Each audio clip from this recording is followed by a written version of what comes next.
Hey guys, welcome to the Skolo Online YouTube channel, the channel that is all about learning. Okay, today we're going to do something slightly different. I came across this very interesting and I must say quite entertaining video on AI and GPT-3, and I thought, well, I wouldn't be doing justice if I do not cover this video on my channel, at least just giving my reaction to it so that you can at least get a second opinion from somebody who is a little bit better informed or well versed on GPT-3. Okay, so I'm going to cover this video. This is a viral video that came out a couple of days ago, I think, and the author in this video, basically, if I give you a quick summary, and I'll link it in the description below, just have a look at the description below this video, and you can watch it, and if you haven't watched it, definitely watch it before you watch my review of it. But I'll give you enough information in my review to understand what goes on. All right, so it looks like he's a sort of a YouTuber that creates content on tech stuff that he sort of tests out and then gives, and does it live on his show. And so this time he decided he's going to build an AI. And he's going to build an AI using GPT-3, and he's going to test it out, and then the AI does some crazy things. And, so we're going to cover that a little bit. So to get started, let's look at the Twitter thread from the same author. Okay, so this is his Twitter. All right, and he sort of broke down his video experiment in this Twitter thread from everything that he did and the responses that he got. And so first of all, he starts by saying he wanted to bring his childhood imaginary friend. Okay, so he had, like a lot of young people growing up, had an imaginary friend that was a micro oven. Funny enough, and he used to speak to his imaginary friend of his and all of that, and he wanted to bring him back using AI technology. So he wanted to use AI technology to code his friend's personality or something and sort of, bring it forth. Right, and you scroll down, he gave, when he was a kid, he had this imaginary friend. I think I've already covered that. And his name was Magnetron. Okay, so his imaginary friend had a name, and so the microwave, he also decided to call the microwave by the same name, called Magnetron. So when AI GPT-3 first got released to the public a couple of months ago, he decided, well, how can I use this AI? Can I use this AI to give my friend Magnetron a personality, a consciousness, a sort of mind and a brain, so that it can start to think? If I could train it and give it fake memories, he calls it in his video. So he was like sort of imagining maybe he could do that, and then he decided to do it, and then he built this elaborate arrangement where he bought a microwave, a real life microwave from Amazon. So it's one of those smart microwaves that come with Alexa, where you can like give it instructions through Alexa, switch on, switch off, 1 hour, this and that. And he then sort of swapped out the Alexa out of it and instead installed some Raspberry Pi. If you're not familiar with Raspberry Pi, it is a microcomputer that runs on Linux operating system. So it's similar to like when we work with our virtual server. It's like a server, but it's a tiny little one, and it works like with Linux, and you can write Python programs. You can do a lot of things on it. You can it can work with small equipment. So it's used mostly with Internet of Things type arrangements, where you want to sort of get a piece of equipment to do certain things, and you wanted to give it like a script to run with, and you can run it on a Raspberry Pi, for example. So what he's trying to say is that he used that Raspberry Pi to run the script, right? And then he can connect it here with his little sort of like microphone, and then there is like a speaker also that you can't see here. So the speaker, there's a microphone, and it's all connected to this Raspberry Pi and the microwave, and then he can have this conversation, and then the microwave can tell him whatever it thinks via the OpenAI API, which is accessed through the Raspberry Pi. So that is basically his arrangement. Real or not, well, he claims this is what he used to work. And of course, he integrated the GPT-3 API into the microwave, all right?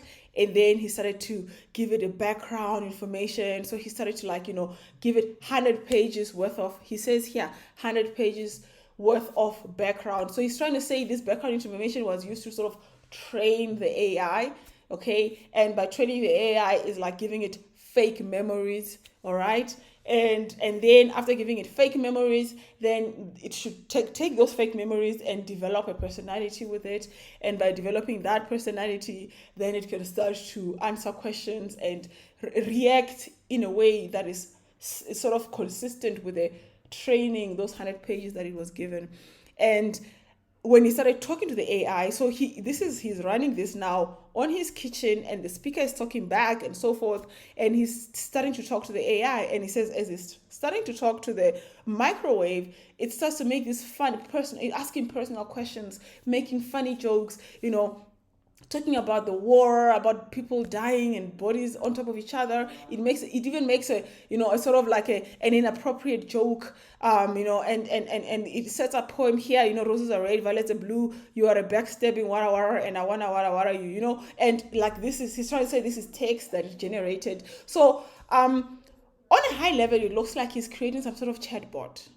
Okay, which is technically possible to do, a chatbot with OpenAI API. It is also technically possible to give it training material that customize the chatbot. Okay, so he takes a lot of things that are realistic and feasible, right, and mingles them with a lot of this sort of like super whatever, and creates this story that is just unbelievable. Because at the end, then he says, towards the end, the microwave sort of like said to him, you know what, why don't you get inside? Opened the door and asked him to get inside the microwave. Then he said, okay. Then he acted and pretended and told the microwave, yes, I'm getting inside. Oops, I'm closing the door. And then the microwave turned itself on. So it's basically, he's trying to say that the microwave asked him to get inside, and then he turned himself on. So the microwave tried to kill him. So this is the whole claim of this whole story. And he claims that he built this using the GPT-3 AI, artificial intelligence model. So if you've been watching our channel for a while, I'm sure you're sitting there thinking, what the?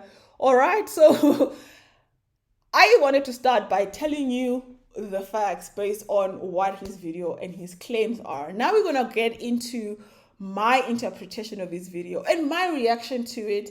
And as somebody who is quite, I believe I'm probably well informed on GPT-3. I mean, I teach it on my channel and I know quite a bit about it. I was an early adopter of it as well, since the days that it was still closed out. So I know quite a bit about it to be able to at least give an opinion on the matter as to what I think. Okay, and I will start with summarizing it in one word: nonsense. It's utter nonsense. It's not even possible what he's talking about. And I'm going to break this thing down bit by bit, okay? I'm going to break down a story bit by bit. And if the first one doesn't break you, the next one will, and the next one will, and the next one will.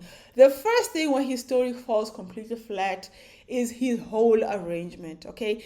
I know a little bit about Raspberry Pi. I've worked with Raspberry Pi in the past. I know a little bit about even being able to connect a speaker to maybe a Python model in Raspberry Pi and those kind of things. And, this whole arrangement, it's theoretically possible, right? But it is not likely in the way that he has it described in his video. Because in his video, you hear him talk, hi, what would you like to, whatever, and then immediately the thing responds. So what would happen? What he's trying to tell us is that he speaks into this microphone, and then this microphone takes the words, right? And maybe he's got some Python program running inside of the Raspberry Pi that can literally take the words that are being spoken and generate text out of those words, like sort of like change them into, like you can do word to text, and there's a lot of programs, Python programs that can do that. So that's possible. But even they are an API themselves, right? And they take time. So there's like a lag time in doing that, right? And then you have text that you can then feed the OpenAI API to say, this is a text that I'm feeding you. And then the in a chatbot scenario, then the API would take that text and then it would process it via the 4 models they've got. Whether you're going to use the Da Vinci model or whatever. Even that, we've done this on our video. We know it takes like a couple of seconds lag time, So you're going to feed it something, you're going to press the button, you're going to wait 5, 6 seconds before you get a response. Then after you get a response, it comes back in text format. So you're going to take that text format response and feed it into another now text to speech model, which then generates the speech that comes out of the speakers on the other side. So you basically have 3 API calls in one instruction and response within the chatbot. Technically possible, but it will take you at least 10 seconds from the time you say something to the time you hear a response back from Megatron, whatever. So it's not realistic in the way he describes it in the video that he would speak and immediately get a response back. So that wouldn't even happen, okay? But the arrangement could be done, right? Number 2, the Raspberry Pi is not a supercomputer. It's really a minimalistic computer that's created for like very little tasks that are not CPU intensive. Like you can run like 1 or 2 little Python programs on it, for IoT, for Internet of Things, right? It can't like process the kind of, well, it can in this case, I suppose, because you're not processing the transformer model inside of the Raspberry Pi. You're processing it on the OpenAI. You're just sort of like using it to send through. Maybe you can do it via Wi-Fi, the model. So I suppose you could use a Raspberry Pi for that arrangement. So that's the first thing that falls flat on his argument. The second one is that he gave this microwave a consciousness. So he's trying to convince us that by training it, and by training it he calls it giving it fake memories, that it got a personality, right? Before I can even answer that, let's circle back into the definition of GPT-3. What is GPT-3? GPT-3 is a third iteration, I think, of GPT. And GPT is generative pre-trained transformers. Okay, so they are transformer models, right? And we've done a video on this channel where we looked at GPT-2 and some other open source transformer models that you can find online even today. So GPT-3 is not the only transformer model out there. There's many of them. They are basically language models. They understand natural language. So what they do is natural language processing. Okay, so they can process text and sort of put together a response that a human would give. So they can talk to you like a human would. They don't mix words together. They can understand what a sentence should look like, what a paragraph should look like. They understand text and language. All right. So the generative part is that because they can be used to generate human readable text, right? And over and above that, the P in the middle of the GPT-3 is the pre-trained part, which means that somebody has already pre-trained this model for you. And who's that somebody? That's OpenAI. OpenAI is an organization that have worked on these GPT-3 models from the beginning, and they've trained it on 1.7 billion, 1.7 billion parameters. Okay, so it's huge. It's a huge model, all right? But it is still just a language. It's a very, very big model, but it's a very, very big language model. So because he sort of mixes it being the biggest model with it being the biggest language model. I think it is definitely the biggest language model and definitely the biggest transformer generative model, right? But it is not the biggest AI model, because you can have types of AI models. This is just a language transformer model. It is really just good at generating human readable text. So the way it works, and you've seen on my video, you start by giving it a prompt. Maybe you're starting to write a blog, you give it a title and a little bit of a description, and then it continues based on the title that you've given and the description that you've given it. It starts to complete for you. And he even had a person on his video who said it's like the autocomplete on your cell phone. That's exactly what GPT-3 is. That is actually the best way to describe it to a 2-year-old. It is like the autocomplete on your cell phone. When you type, I am going, the autocomplete will be like, oh, you're going to the shop? I'm going to school. It will sort of like help you to autocomplete, whatever. That is pretty much what GPT-3 does, but on a larger scale. So you can say, I want to write a marketing, copy for my online product, and then you can sort of give it some instructions, because now they've actually upgraded GPT-3, and it's not just generative, it's also instructive. They've got the instruct series where, it doesn't just generate text based on what you give it. You can give it instruction. You can say, give me 10 blog topics. Okay, so that's not autocomplete. That is instructive. You instruct it and it can give you some answer. So now I think that the third version of GPT-3 includes some sort of instructions part to it, but it's still a very, very advanced, high level autocomplete, to be honest, right? Now, can you give a microwave or I don't know, anything, consciousness using it? Technically, you could take that whole arrangement and you could have created that chatbot without even having the microwave in the picture. You could just have gone and even gone to the GPT-3, on the website, and you could just type in there without having the microwave in there, and it could still generate text, right? He just sort of made it a bit more dramatic with the microwave and all of that. So the microwave was not even necessary, didn't have to be there, okay? So you cannot expect a language model to have thought or consciousness or decision making or whatever. This is not to say that AI cannot make decisions, all right? I must take you back to, I'm trying to define what GPT-3 is. It is a type of AI, right? There are many types. You can have self-driving cars. We've got those. We've got self-driving cars that work on AI, where you can train the car how to drive. It's got cameras all around it, and it can read the street lights, it can read the robots, it can read when somebody is crossing the road, it will stop, it will overtake, it can literally drive a car, and it's an AI. It's been trained on how to drive a car. That's not a GPT-3 AI.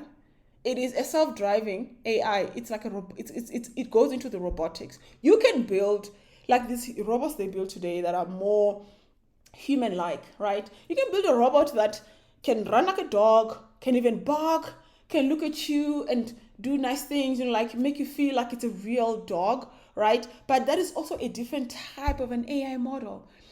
You can even build an AI that plays chess. We've got those. We've got AIs today that can beat the best world chess players 100 times over, right? It can even play with 10 chess players at the same time and beat all of them, right? It's trained on playing chess. It uses a different type of a model to be able to understand the moves. Okay, if I go right, if I go left, this is winning, this is losing, is this an adversarial environment? They teach it how to play chess. But that AI is a chess playing model. I'm not going to give you a specific name now, not to confuse you. The point is AI is not one big generic field of study. AI has different departments and different types. You've got that one that can play chess, you've got that one that is a self-driving car, that one that can drive a helicopter, that one that can do face recognition, that's also AI. You've got that one that can do text generation, that is GPT-3. It is also AI. You've got AI that can diagnose disease. You've got AI that can be used for security. It all depends on what you train the model for. So the GPT models are specifically just trained to generate text. That is all they will ever do. So the backstory is, so you can give it a story, and we've done it where you give it, that is like a prompt. Because you need to give it something for it to generate for you. You don't just say it, hey, generate me a story. No, you start with a story. Oh, there was once a person who lived, and then that person was in a war, World War II, and then his family was killed, and then he died, and then suddenly, he became very, very angry. Stop there. The GPT-3 can continue that story based on what you've already. You can say, oh, he got very, very angry, he got upset, he bought a gun, he shot some people around in his village, and then he was sent to jail, and then he spent 3 years in jail, and then he was electrocuted, whatever. It can finish the story, but it is not a personality or thinking. It's not even being evil or good or bad. It is just completing the story that you've given it. But that is just text generation. It is not thinking. It's not an intelligence. It's not a personality. It is not a consciousness, right? So you cannot bring your imaginary friend back to life using GPT-3, all right? Next thing, this is very, very important. If I haven't convinced you at this stage, this kind of responses that he got from the AI are not even possible with OpenAI API because of the restrictions. He said it himself. They recently opened up the API. They recently opened it up specifically because they had addressed the security challenges of how people are going to use their API, where they would be able to pick up and sort of restrict certain use cases, so you wouldn't be able to even get the API to, give political opinion, to, talk about, I don't know, Hitler or whatever. You wouldn't get the API to do certain things that would be considered, controversial, especially in a political space, fake news, that kind of stuff, So you wouldn't be able to generate a fake news story, something that sounds realistic, but is not, with like some half facts and like create a sort of a realistic story. You wouldn't be able to do that. The API would immediately pick it up and block you. There was a time by mistake I even asked, who's the current president? And even then I got a warning already. Okay, we cannot give you, our whatever the API is giving you cannot be construed as as fact or as, like as historically correct information, So you can ask it, what is an Apple iPhone? Okay, because an Apple iPhone does not require historical, accuracy or political opinion. An Apple iPhone is what it is. But if you ask, who do you think was the best president the US had, right? That is suddenly going into the field of political opinion and historical fact. And the API would not even give you a response. In fact, you can try it now on the playground, and you'll get a nice big warning that will say, hey, even if you build an application, you must make sure that you filter out these type of questions. They don't even come to us because this is not allowed. The AI is not meant to be historically, factually correct, politically opinionated, and things like that. So this would not happen. The AI would not give such a response. It would have been blocked. It would have been caught. It would have not even given an answer. So that response and swearing did not come from the AI. He must have just created that text and and said it back to himself. All right, that I think I've already covered. So in closing, what is my final opinion on this? I loved the video. I loved it. It was extremely entertaining, and I think it's going to get a lot of people to start thinking and considering AI, and maybe many people that wouldn't have sort of been interested in AI, are going to find this video and watch it and get interested, right? But I think my only challenge with this video was that at the end, I would have loved it if he had then put a disclaimer and said, by the way, this is fake, because I bet there's going to be people that are going to come out of that and be convinced it's real, because the way he put it together was very smartly, neatly done, that you would start thinking, this is a joke, ha ha ha ha, ha, this is so funny, this is a joke. But as he goes and he starts to explain certain things and he starts to put fact and he mingles it with fiction, and suddenly it's like he mixes things that are true. Like, even if you look at his model, some of this makes a little bit of sense. And then he mingles and he mixes it with like complete fiction, to the point where you don't know where the truth ends and where the fiction begins. And if you were watching it and you didn't have, enough AI knowledge, you might actually buy the story, So I would have loved for him to end the video with, big disclaimer, by the way, this was just a joke created for entertainment, because I'm afraid people might take this the wrong way. But definitely, it is not real. It's not even possible to be real. Is it real and possible for you to create an AI that can want to kill a person? Absolutely, yes, you can, but not with GPT-3. Okay, it's possible. You can build technically an AI that can go dark. You can.